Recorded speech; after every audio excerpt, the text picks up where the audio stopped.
먼저 관대의 기본적 특성을 보겠습니다. 관대는 보통 사회 초년생에 비유됩니다. 목욕이 인간관계에 있어 사회생활의 작은 시작이라면 관대는 어떤 지식적 배움을 마무리하고 본격적인 사회생활을 시작하는 단계입니다. 그래서 모르면 용감하다는 말처럼 자신감과 에너지가 넘칩니다.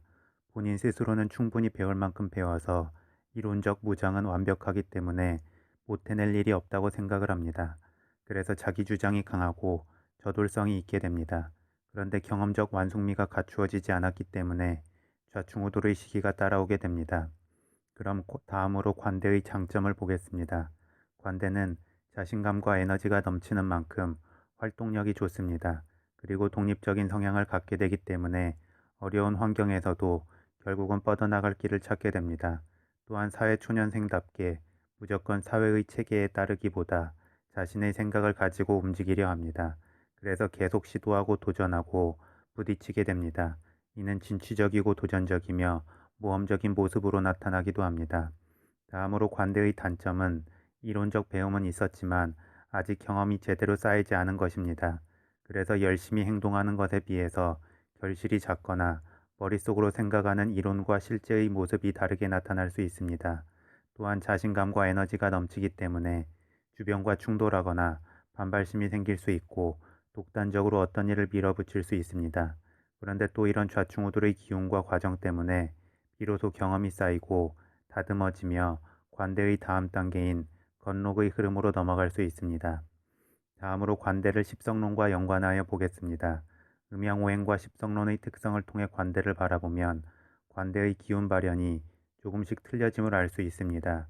이 강의에서는 일단 관대가 일주에 작용하는 것만 보겠습니다.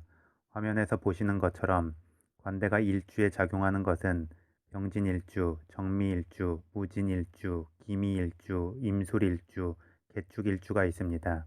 먼저 병진일주와 정미일주에서 관대는 식신의 기운으로 작용합니다.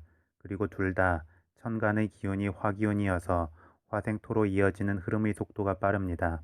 그만큼 눈치가 빠르고 상황 판단력이 좋으며 필요에 따라 빠른 결정과 행동이 이어집니다. 그런데 병진일주가 좀 더 직설적이고 정미일주는 부드럽고 은근하게 자신의 주장을 펼치게 됩니다. 그래서 병진일주는 외부적으로 좌충우돌이 있을 수 있고 정미일주는 조용히 변화와 변동이 따를 수 있습니다. 다만 두 기운 모두 지속적인 에너지의 흐름이 좋기 때문에 시간이 흐르고 경험이 쌓일수록 자연스럽게 관대의 부정적인 기운이 조절이 되고 긍정적 발현을 하게 됩니다. 다음 무진일주와 기미일주에서 관대는 비견의 기운으로 작용합니다. 비견은 일관과 음양오행이 같은 기운이기 때문에 자연스럽게 주체성이 커지고 경쟁심이 강해지게 됩니다. 그래서 관대의 특성이 잘 드러난다고 할 수 있습니다. 그리고 토기운은 기본적으로 화기운만큼의 빠른 속도감이나 강한 외형적 발현은 없지만 내면에 품은 이상과 야망은 더 클 수 있습니다. 그래서 경쟁의 마음이 겉으로 확 드러나지 않고 속으로 승부욕을 발휘하게 됩니다. 또한 그런 경쟁의 환경에서 더 크게 자기 발현을 이루기도 하고 주변과의 트러블이 생기기도 합니다.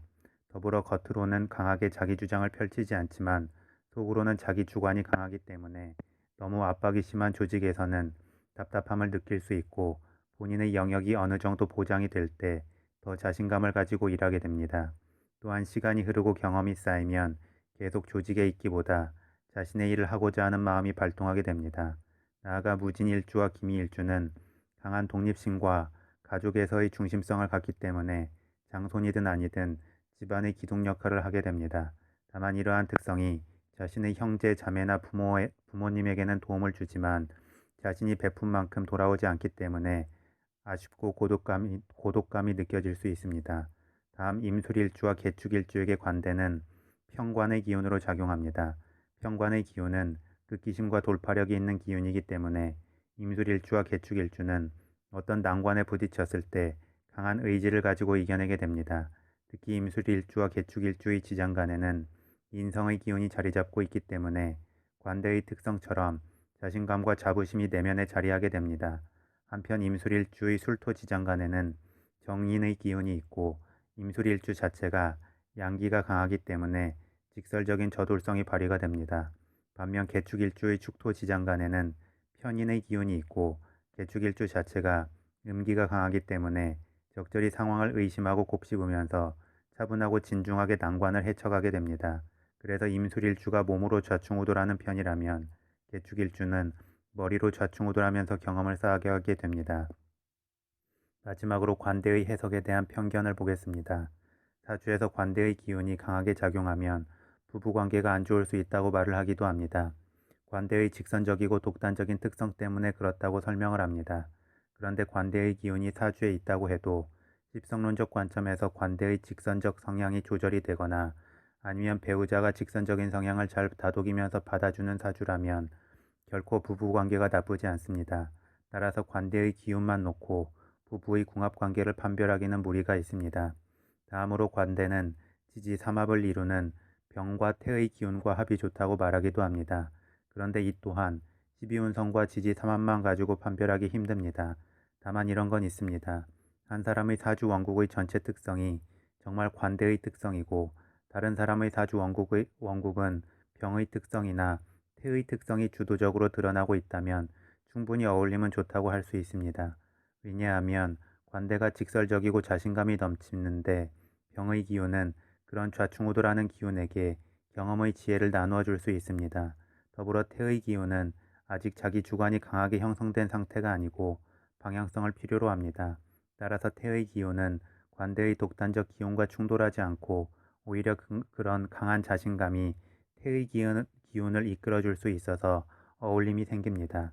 따라서 12운성론의 관계성에서의 궁합은 단편적 공식으로 받아들이기보다 그 이면의 성향적 특성의 어울림을 이해하면 더 좋을 것 같습니다.